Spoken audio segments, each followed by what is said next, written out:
Monologue for Shut-Ins, number 316. Hey, apparently, you know that there's a 38-page PowerPoint presentation that Mark Meadows prepared for the White House before the January 6th riots. Right.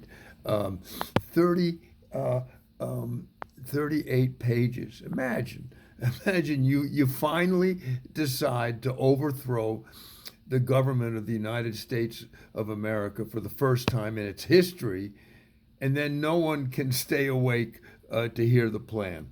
Maybe Meadows should get a congressional medal instead of a contempt citation. You know what I mean?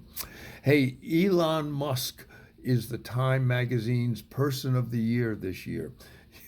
Jeff Bezos immediately issued a statement saying, "Yeah, sure, tell that to the astronauts who had to wear diapers on Musk's SpaceX capsule." Yeah, yeah.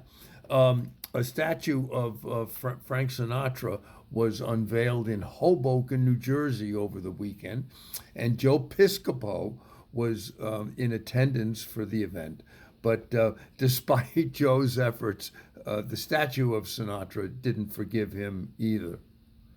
And that Catholic diocese in Michigan is still denying communion for gay and trans Catholics.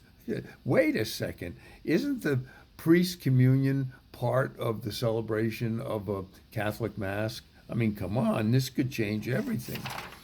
And that Michigan diocese denying communion and baptism for homosexuals and trans parishioners is definitely a case of the pot calling the kettle gay.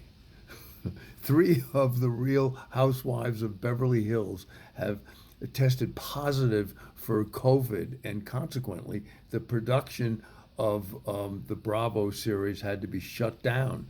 Um, the remaining two Real Housewives only tested positive for spoiled bitches. Yeah.